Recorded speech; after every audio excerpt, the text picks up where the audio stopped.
Le grand forum Fréquence Évasion. Les politiques s'expriment en toute liberté. Fréquence Évasion, le grand forum, c'est dans quelques instants.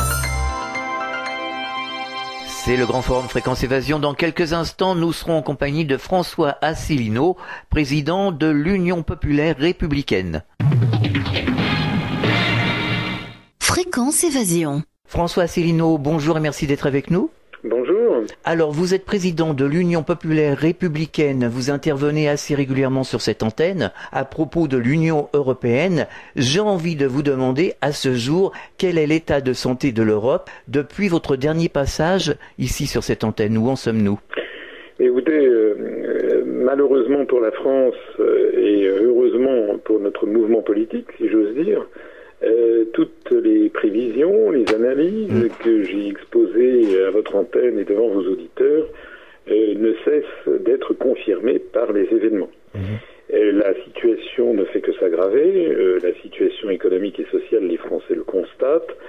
La situation à l'intérieur de l'Europe se dégrade à toute allure. Depuis que je m'avais invité, il y a eu notamment le changement de gouvernement en Grèce avec M. Tsipras de la coalition Syriza qui est arrivé au pouvoir. Vous avez vu que ce mouvement politique prétendument de gauche radicale avait promis à ses électeurs de tout changer, et puis en fait il s'est cassé le nez, puisque les autres pays de l'Union européenne refusent de modifier les traités ou de modifier les décisions qui ont été prises pour les beaux yeux de la coalition au pouvoir à Athènes.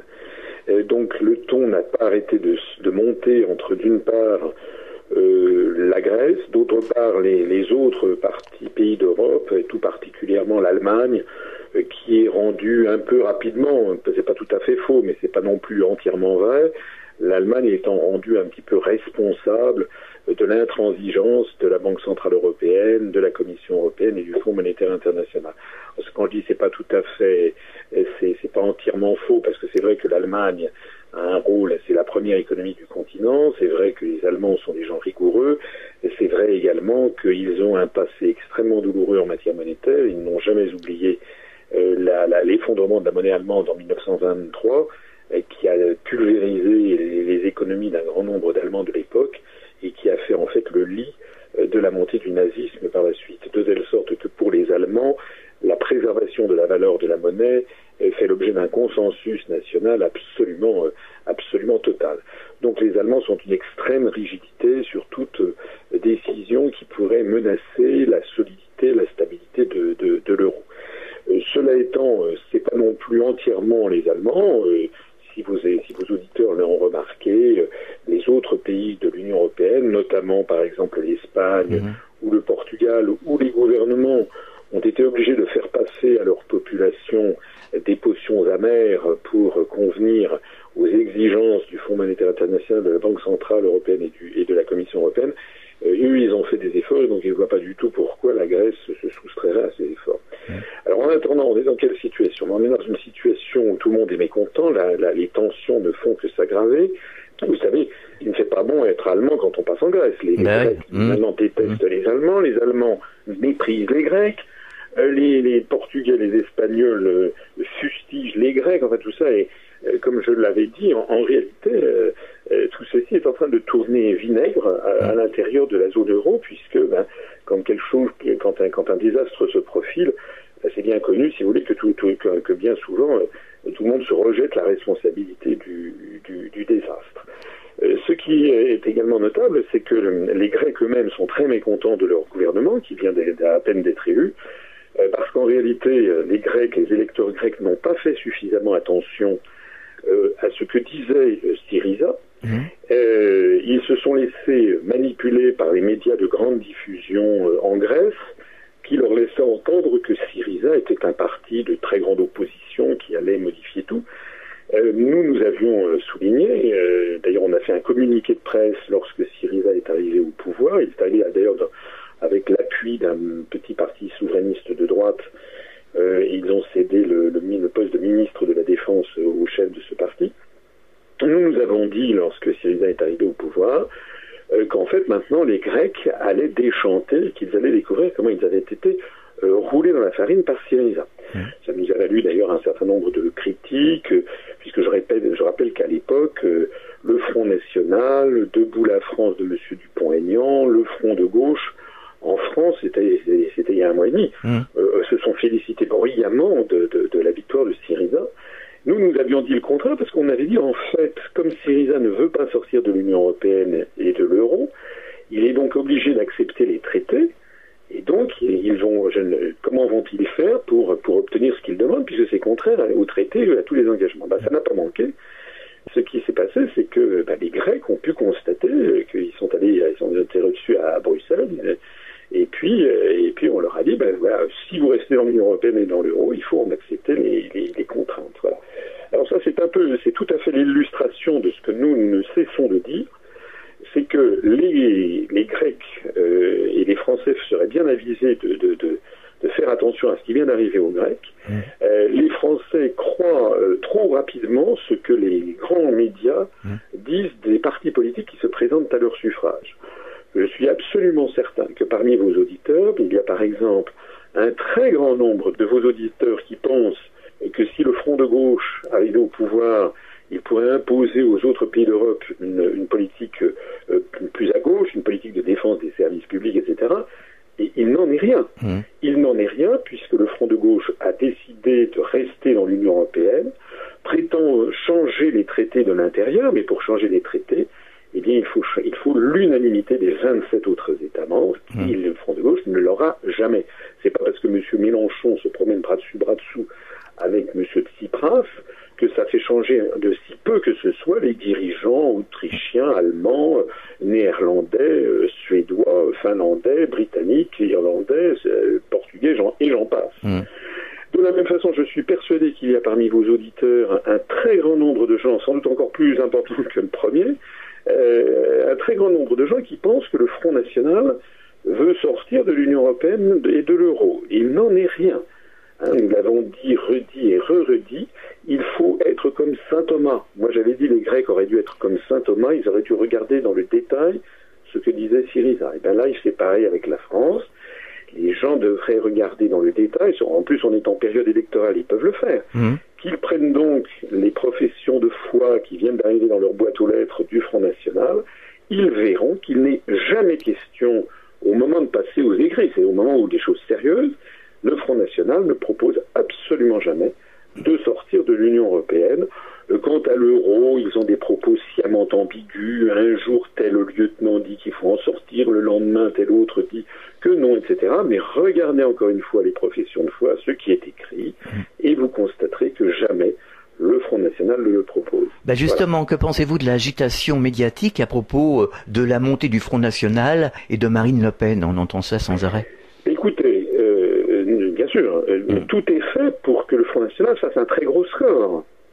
Donc nous sommes bien placés pour le savoir. Notre mouvement politique se porte très bien parce qu'il se développe très rapidement grâce à Internet et aux réseaux sociaux et aux bouche à oreille. Du fait, c'est assez immodeste de ma part de le dire, mais je le dis quand même, du fait que les gens qui nous découvrent et qui vont sur Internet et qui découvrent mes conférences ou celles qui sont faites par Régis Chaman, Vincent Brousseau, qui sont des experts dans leur domaine, eh bien les internautes découvrent qu'un parti politique peut être quelque chose qui prend les Français pour des gens tout à fait intelligents et capables de comprendre. Et nous avons des analyses qui sont certes parfois des conférences durent 2 heures ou 3 heures ou 4 heures sur Internet. Et disons que nous donnons le maximum d'informations aux Français, aux citoyens, pour qu'ils comprennent ce qui se passe. Donc ça nous permet de nous développer, nous. Mais en dépit de cette qualité d'analyse, nous ne sommes jamais invités dans les médias de grande diffusion. En revanche, effectivement, il est question du Front National, matin, midi, soir et la nuit, 24 heures sur 24, sur tous les médias de grande diffusion. Il va se passer ce que nous avons expliqué depuis maintenant des années. Le Front National est systématiquement, c'est un terme, ce n'est pas de moi, ça a été inventé par des spécialistes de la communication. Le Front National est médiabolisé, c'est-à-dire très médiatisé et en même temps diabolisé. Alors, il a fait l'objet d'une dédiabolisation systématique depuis 1 an, mais vous voyez là, quelques jours avant les élections, d'un seul coup, toute la presse se met à faire semblant de découvrir et bien qu'au Front National, il y a quand même énormément de responsables, d'adhérents, etc., qui sont en fait des gens d'extrême droite, et que même si Mme Le Pen a repeint la façade, eh bien à l'intérieur, il y a des réflexes typiquement, comment dirais-je, sexistes, homophobes, antisémites, racistes, islamophobes, antifonctionnaires, anti-gauche, enfin j'en passe, et des meilleurs. C'est le vieux fonds de commerce du Front National, qui est un mouvement qui a 43 ans. Alors, à quoi ça sert tout ça? Ça sert, les médias poussent en avant le Front National parce que l'idée qu'ils veulent mettre absolument dans la tête des Français, c'est qu'un parti politique qui critique l'euro et l'Union européenne est forcément un parti d'extrême droite. Et les médias, c'est ce qui est très très gênant pour les dirigeants, c'est notre mouvement politique, puisque nous apportons la preuve que vouloir sortir de l'Union européenne par l'article 50, ce que, je le répète, le Front National ne propose absolument pas, sortir de l'euro par l'article 50 du traité de l'Union européenne également, ce que là aussi le FN ne propose pas, eh bien que ceci peut être proposé par un mouvement politique comme le nôtre, qui rassemble des Français d'absolument toutes les conditions, toutes les convictions religieuses, toutes les opinions politiques, et qui sont d'accord pour se rassembler, comme ça a été le cas, par exemple, pendant l'occupation entre 40 et 44, dans une espèce de Conseil national de la résistance, pour que les Français se rassemblent provisoirement afin de récupérer leur indépendance nationale, qu'ils puissent décider par eux-mêmes de leur propre avenir.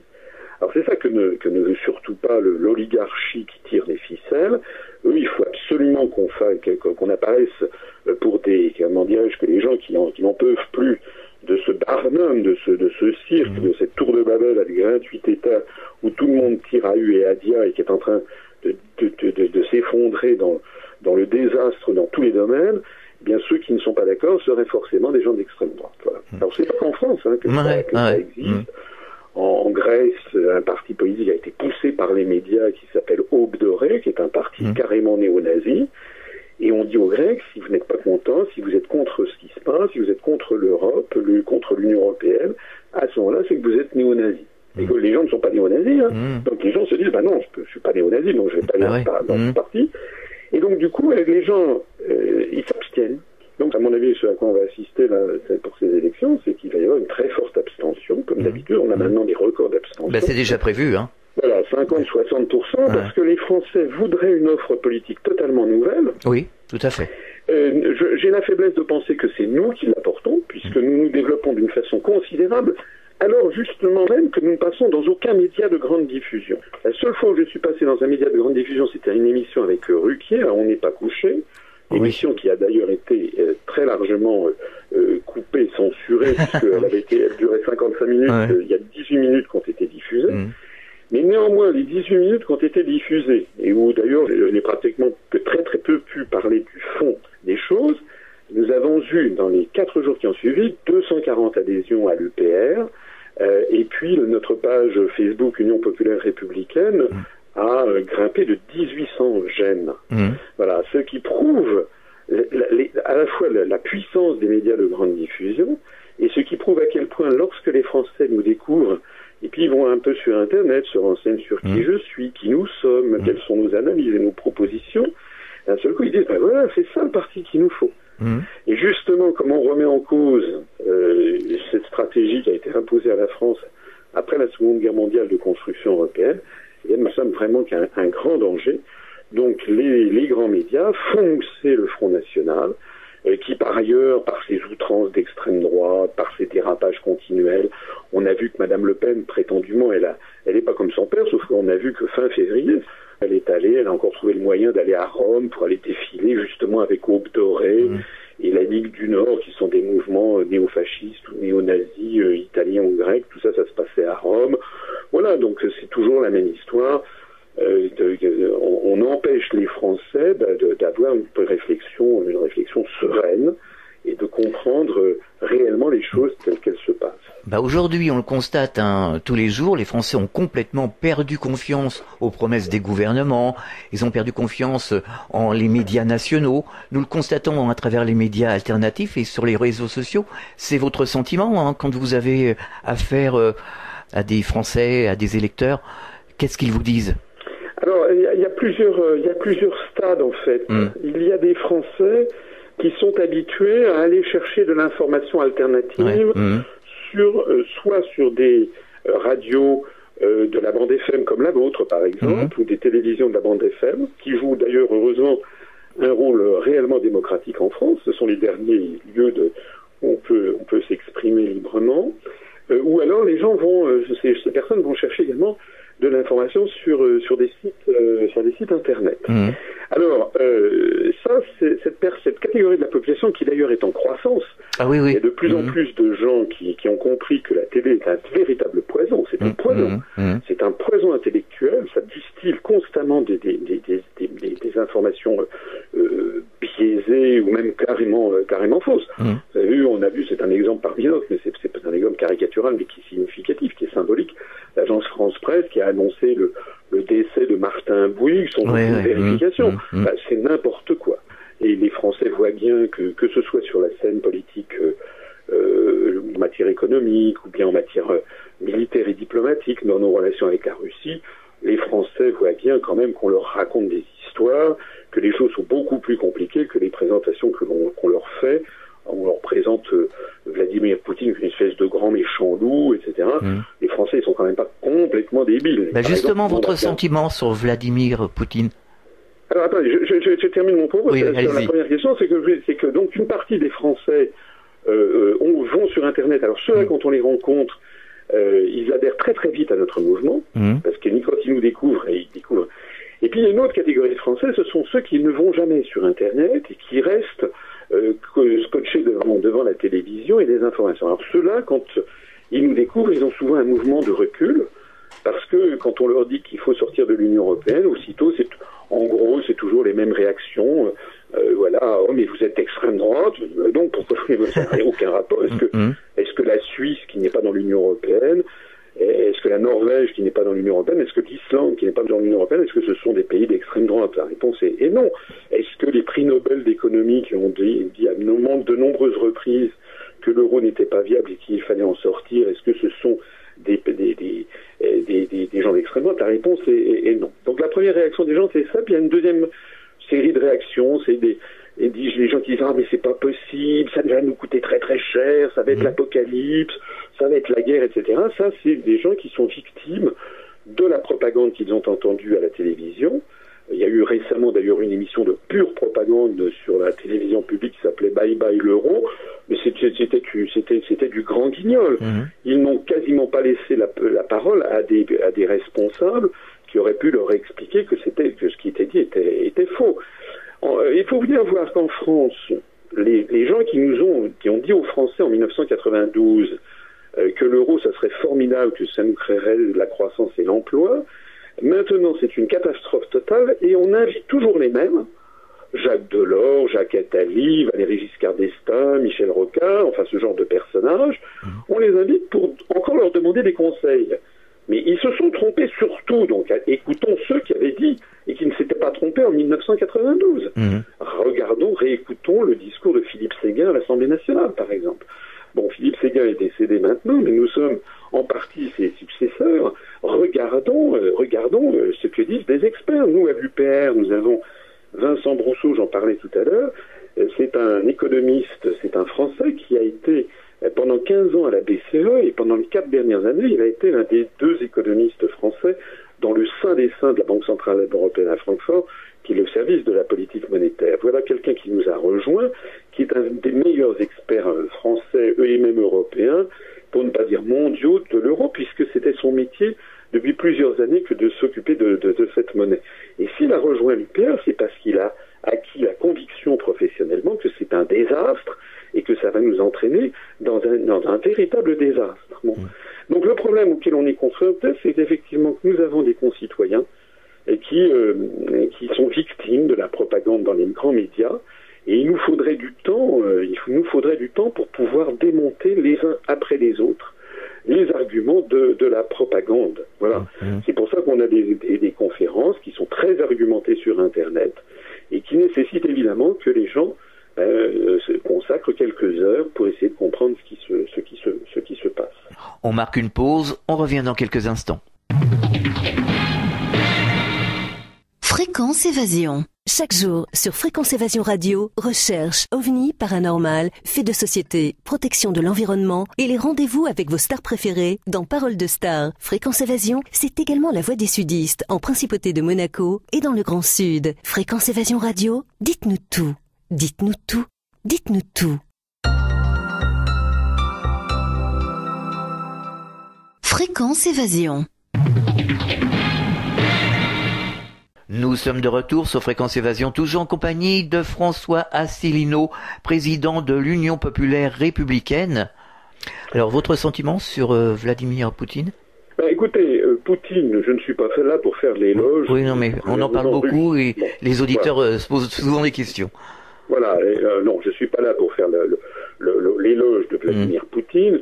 Ce que je sais, c'est que moi je suis allé en URSS en 1985 du temps de Gorbatchev, j'y suis retourné il y a 2 ans du temps de Poutine. C'est à la fois le même pays, mais c'est plus du tout le même pays. En 85, c'était quand même un pays qui était vraiment ruiné et qui était un pays totalitaire. On sentait la chape de plomb. Maintenant, c'est un pays qui a retrouvé la vie, qui est un pays qui est redevenu normal. Les gens n'ont plus du tout le même regard, apeuré et obéissant comme ils l'avaient naguère. Maintenant, ce sont des gens qui ont un regard franc, direct. Et puis, c'est une économie qui s'est quand même énormément redressée. Si vous êtes un historien, si vous avez le regard de l'historien, il y a quelque chose qui ne trompe pas sur l'ère Poutine, c'est la démographie. Vous savez, c'est la reine des sciences, notamment en matière historique, pour mesurer l'évolution d'un État. Lorsque l'URSS s'est effondrée, lorsqu'on est passé à l'ère de Boris Yeltsin, pendant les années 1991-2005, la Fédération de Russie a perdu 17 millions d'habitants, soit par de la surmortalité, soit par de l'émigration, soit par des naissances en moins, un effondrement de la natalité. C'est-à-dire une véritable hémorragie de population. Ça témoigne d'un pays en catastrophe. Soit dit en passant, c'est la situation actuelle de l'Allemagne ou de l'Italie. Donc lorsque les gens nous disent aux Français, regardez l'Allemagne, l'Allemagne ne se porte pas bien du tout. Sa démographie est très mauvaise. La démographie française et la démographie britannique sont bien meilleures. D'ailleurs, en 2050, il y aura plus de Français que d'Allemands, ce qui sera un bouleversement historique essentiel depuis le 19e siècle. Eh bien, pour revenir à mon sujet, Poutine, depuis 2005-2006, la démographie en Russie s'est stabilisée en 2005, et depuis 2006, ça fait maintenant depuis environ 8-9 ans, la population russe redémarre à toute allure. Alors ça, pour un historien, pour un démographe, eh bien, c'est le témoignage d'un pays qui redémarre à toute allure. Alors, je ne dis pas encore une fois que le régime de Poutine est un régime extrêmement démocratique. Cela étant, si vous allez en Russie, vous découvrirez que la presse russe passe son temps à critiquer Poutine et à taper dessus. D'ailleurs, lorsqu'il y a eu l'assassinat d'un opposant prétendu à Poutine, on a découvert qu'il y avait plein d'opposants et des gens qui manifestaient. Donc c'est pas du tout l'image que l'on véhicule dans les médias de grande diffusion. Et puis, ce qui me fait toujours quand même tiquer, c'est qu'on a des dirigeants occidentaux qui se parent des plumes de grands démocrates, alors que j'aimerais savoir, moi, ce qui reste de la démocratie aux États-Unis ou de la démocratie en France. Je rappelle qu'en France, 55% des Français ont voté non à la Constitution européenne en 2005. Eh bien, dans leur dos, les parlementaires de l'UMP, du PS et du MoDem ont voté en catimini par la procédure dite de Congrès, le traité de Lisbonne, qui est justement ce qu'avait rejeté le peuple français. Je rappelle que M. Hollande a été élu en 2012 en disant « mon ennemi, c'est la finance ». Et puis en fait, maintenant, il a nommé M. Macron à Bercy, qui est un banquier d'affaires.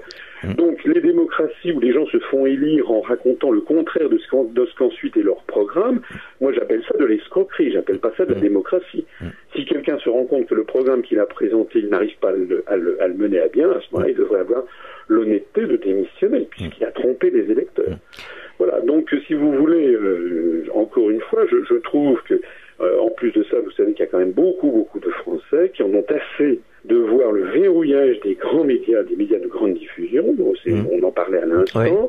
Il y a beaucoup de Français qui en ont assez du deux poids deux mesures permanent auquel on est confronté, dans tous les sujets, en matière internationale, en matière de liberté d'expression, etc., etc. Voilà. Et donc la démocratie en France, elle aurait sérieusement besoin d'être restaurée. C'est d'ailleurs le slogan de notre mouvement. Nous disons l'Union populaire républicaine, l'Union du peuple pour rétablir la démocratie, parce que nous disons que de toute façon, il n'y a plus de démocratie en France, puisque tous les grands pouvoirs d'un État ont été transférés ailleurs. La monnaie, ça a été transféré à la Banque Centrale Européenne à Francfort. Toutes les grandes décisions en matière économique, budgétaire, sociale, dans toutes les réglementations, ça a été transféré à la Commission Européenne à Bruxelles. Et puis pour ce qui concerne la diplomatie et les options militaires, ça a été transféré à l'OTAN, dont le siège est à Bruxelles, mais qui est dirigé depuis Washington. Donc en réalité, les Français, on les fait voter tous les 5 ans pour un président qui en fait est une marionnette et qui ne fait qu'appliquer les décisions des traités européens. C'est ce que nous expliquons, nous, dans nos conférences. Alors c'est la raison pour laquelle beaucoup de Français d'ailleurs s'abstiennent, parce qu'ils n'ont plus confiance en la politique, vous le disiez tout à fait justement.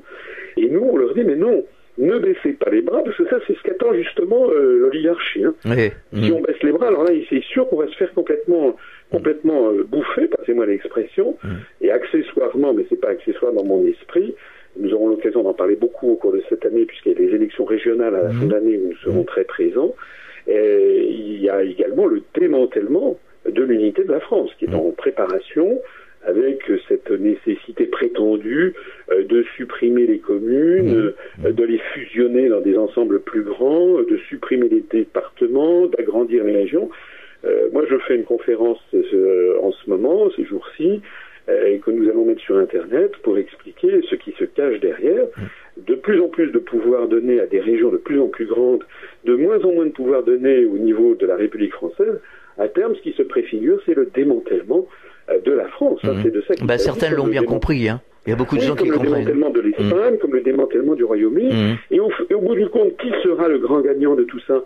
Le grand gagnant de tout ça, ce sera Washington, qui est en train de forcer la main pour que l'Union européenne entre dans un grand ensemble euro-atlantiste, avec notamment le TAFTA, le traité transatlantique qui est comment dirais-je, préparé dans le dos des Français. Il n'y a aucun débat de fond sur ces questions. Alors ça s'agite un petit peu sur Internet et sur les réseaux sociaux, mais il n'y a aucun débat de fond sur le traité transatlantique, qui reviendra en fait à donner là aussi tout pouvoir en matière commerciale aux États-Unis d'Amérique. Donc nous sommes vraiment confrontés à quelque chose d'immensément grave, et ça n'est pas seulement François Asselineau qui le dit aux auditeurs. Moi je renvoie à ce que disait François Mitterrand, président de la République, quelques jours avant de mourir. Il a consigné ses confessions auprès d'un journaliste qui s'appelle Georges-Marc Benamou. C'est sorti dans un livre qui s'appelle Le Dernier Mitterrand. Ça a paru chez Plomb en 1997. Et François Mitterrand disait « Les Français ne le savent pas, mais la France est en guerre. Les Américains veulent un pouvoir sans partage sur le monde. Ils sont voraces, les Américains. C'est une guerre sans mort apparemment, et pourtant une guerre à mort. » Voilà ce qu'a dit François Mitterrand, qui avait passé quand même 14 années à la tête de la République française, et quelques semaines avant de mourir, un peu comme s'il lançait, comme s'il faisait une confession qui lui tenait à cœur avant de passer de vie à trépas, il laisse comme information cette information terrible, c'est que la France est en guerre avec la première puissance mondiale, mais que c'est une guerre inconnue, une guerre sans mort apparemment, comme il le dit. C'est-à-dire une guerre du 3e millénaire. C'est-à-dire qu'il n'y a pas d'armes, on ne voit pas de guerre, on n'a pas de bombardement. Mais les armes de nos jours entre les pays développés, ce sont des armes économiques et financières, c'est l'arme de la monnaie, ce sont des armes médiatiques, c'est la manipulation des cerveaux par ce que les Américains appellent maintenant perception management, c'est-à-dire la gestion de la perception, c'est-à-dire en fait la gestion du mensonge. Comment on fait du storytelling, c'est-à-dire on raconte des histoires sur des événements qui n'ont jamais eu lieu ou qui sont présentés d'une façon fallacieuse. C'est la manipulation des esprits, ce sont des guerres illégales, par exemple sur l'affaire de l'islamisme en ce moment, tous les experts savent qu'en réalité l'État islamique qui nous fait tous très peur, en fait, cet État islamique, il est largement subventionné et armé, soit par les États-Unis, soit par les supplétifs des États-Unis, que sont l'Arabie Saoudite et le Qatar.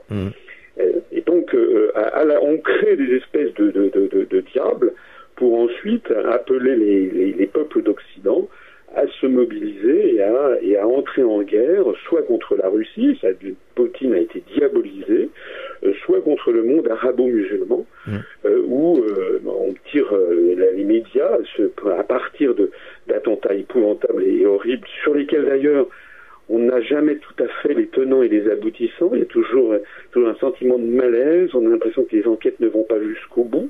Au moment des attentats de Charlie Hebdo, nous avions dit qu'il fallait surtout pouvoir attraper les malfaiteurs et les criminels vivants pour qu'on puisse savoir d'où ils venaient, quels avaient été les gens qui les avaient financés, d'où venaient leurs armes. À manque de chance, encore une fois, ils ont été tous les frères Kouassi, puis Koulibaly ont été tués, comme l'avait été Mohamed Merah. Donc finalement, il n'y a jamais de témoin dans toutes ces histoires. Oui, c'est pour ça que ça met le doute et tout le monde devient, je ne sais pas si on peut dire parano, mais on traite les gens maintenant de conspirationnisme. Il y a une drôle d'ambiance. Oui, il y a une ambiance tout à fait délétère qui rappelle ce qui existe dans les pays totalitaires, puisque quand vous avez des médias qui racontent des salades et des sornettes, et que vous n'avez même pas le droit de vous interroger, ça entraîne évidemment les rumeurs les plus fantaisistes. Forcément. Mais parmi les rumeurs, il y en a qui sont fantaisistes, il y en a d'autres qui sont quand même très sérieuses et très solides. Oui, elles font de vérité. Écoutez, l'Occident, l'Europe a apporté quelque chose au monde, elle a apporté un certain nombre de choses au monde au cours de son histoire, mais parmi les grands acquis intellectuels de la civilisation des peuples d'Europe, il y a quand même la capacité de douter. La remise en cause des dogmes, c'est ce qu'on a appelé la révolution copernico-galiléenne, lorsque Copernic puis Galilée, en observant le cosmos grâce à des lunettes avec des verres dont la qualité s'était améliorée à la fin du XVIe siècle, au début du XVIIe siècle, ont découvert qu'il n'était pas possible que la Terre soit au centre de l'univers et que le Soleil tourne autour. Ça ne convenait pas aux observations qu'il faisait. Donc, le problème, c'est que ça contredisait le dogme de l'Église catholique, puisque depuis saint Thomas d'Aquin, l'Église avait postulé, avait repris à son compte la cosmogonie de Ptolémée, ça remontait à la Grèce antique. Bon, et c'est à ce moment-là qu'est apparu, à la tournure du XVIIe siècle, ce que l'on a appelé l'esprit scientifique, c'est-à-dire la capacité de raisonner par soi-même et de ne jamais se contenter, c'est aussi le moment où Descartes écrit le discours de la méthode, ne jamais accepter pour une vérité comme ça, sans aucune discussion. Bien sûr. Donc il est normal, c'est sain dans une démocratie, ça a d'ailleurs toujours été le cas dans les démocraties, que lorsqu'il y a des affaires aussi épouvantables que celles des attentats de Charlie Hebdo, par exemple, c'est tout à fait normal que les Français se posent des questions sur comment c'est possible. Par exemple, on a appris qu'ils étaient très connus des services de police. On a appris ensuite que Koulibaly avait été reçu à l'Élysée par Nicolas Sarkozy quelques années auparavant. Vous avez été reçu, vous, non. À l'Élysée? Non, pas du tout. Donc si Koulibaly avait été reçu, excusez-moi de le dire, mais il y a une présomption logique que ce type était connu des services de police de façon favorable, puisqu'on l'avait présenté au président de la République. Donc les Français, légitimement, se posent des questions. Bah oui, ça les interpelle. Comment c'est possible? Bah oui. Et puis surtout, ce qui est terrible, c'est que finalement, on tire argument de ces tragédies pour dire maintenant, on va prendre des mesures de surveillance généralisée de la population. Vous avez vu les projets de loi actuellement en cours, ça fait vraiment froid dans le dos. Maintenant, on va pouvoir écouter toutes les communications téléphoniques, regarder vos emails, etc., sans avoir même l'autorisation d'un juge. Oui, alors c'est préoccupant, cette histoire-là. Alors, ce qui est quand même extraordinaire, c'est que les frères Kouassi et Koulibaly, qui, donc, semble-t-il, ont été les auteurs et les auteurs uniques de ces tueries. Bon, encore une fois, il n'y a pas eu d'enquête judiciaire, on est prié de croire quelque chose, alors que normalement, dans le droit, tout le monde est censé être innocent jusqu'à ce qu'ils aient été jugés coupables. Ça, c'est dans la Déclaration des droits de l'homme. Maintenant, il n'y a même plus de jugement, on nous dit, voilà, c'est comme ça, mais circuler, il n'y a rien à voir. Bon, mais selon cette version officielle, on nous explique quand même que les frères Kouassi étaient connus des services de police. Ils étaient d'ailleurs, paraît-il, sur une liste dite no-fly, c'est-à-dire qu'ils n'avaient pas le droit d'aller aux États-Unis d'Amérique. Donc donc ils étaient répertoriés comme des terroristes potentiels. Et pareil pour Koulibaly. Donc, moi, ce que je dis, c'est que les services de police n'ont pas fait leur travail.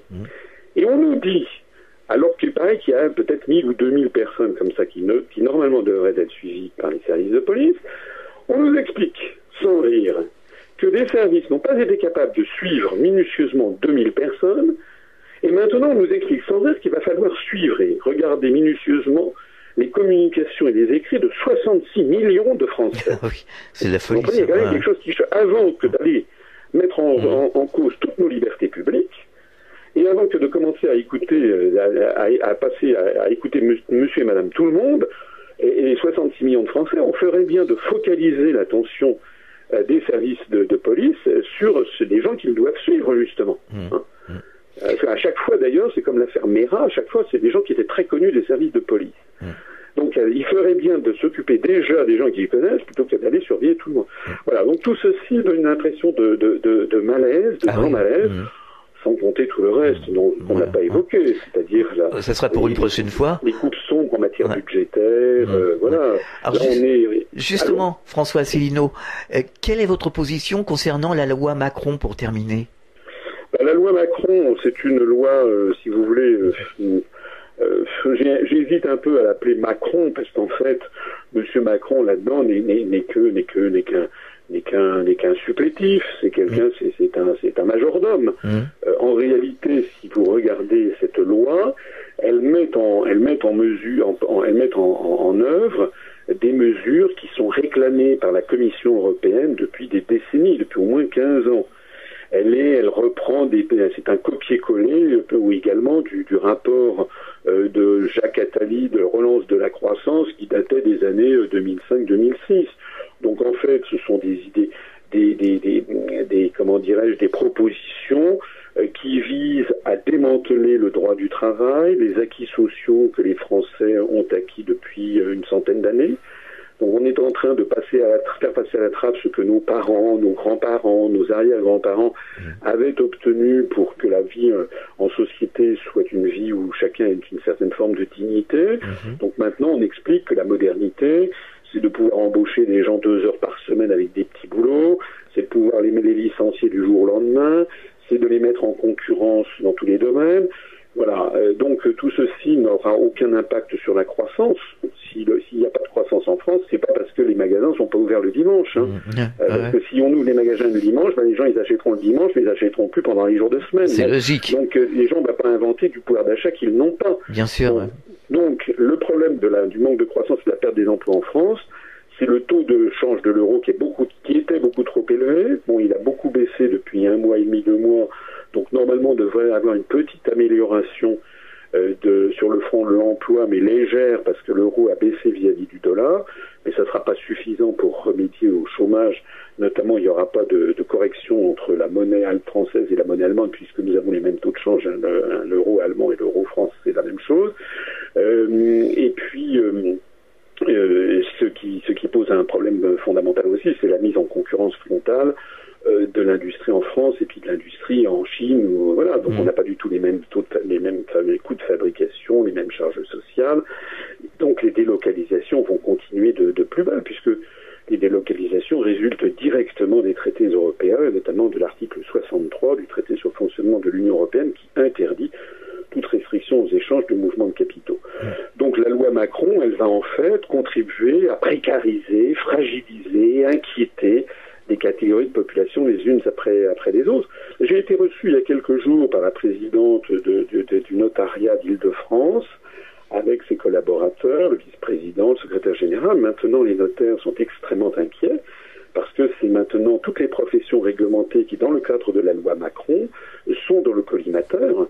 Alors, et on explique là aussi qu'il faudrait introduire de la concurrence, mais en réalité, ce qui se passe derrière, c'est la volonté de grands cabinets d'avocats ou de grands cabinets d'affaires américains ou anglo-saxons qui se disent qu'il y a de l'argent à faire lorsque, par exemple, il y a des grandes tours, des grands immeubles qui se vendent à la défense. Là, ce sont des centaines de millions de dollars ou d'euros qui sont en jeu, et là, il y a du business à faire. Donc, en fait, les déréglementations de ces professions, ce qu'il voit arriver, c'est que le notaire de famille qui donnait des conseils depuis plusieurs générations à une famille, typiquement c'était quelque chose de typiquement français, eh bien ça va progressivement disparaître au profit de grands conglomérats dans lesquels il y aura des avocats, des notaires, des fiscalistes, etc. D'ailleurs, avec des éthiques qui n'ont rien à voir. Hein. Par exemple, un notaire, normalement, lorsqu'il suspecte des transactions frauduleuses, il prévient Tracfin en matière immobilière, alors qu'un avocat, lorsqu'il voit une transaction frauduleuse, il prend l'avis de son client.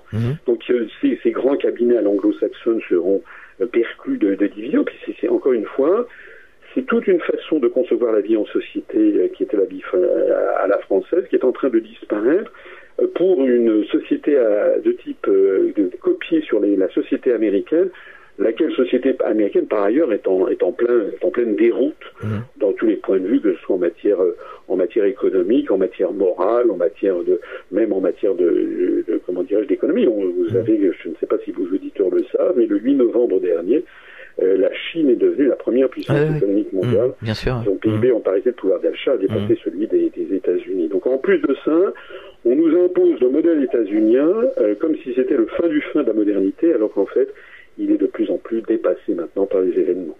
Alors pour terminer, auriez-vous un ou plusieurs messages à faire passer aux auditeurs?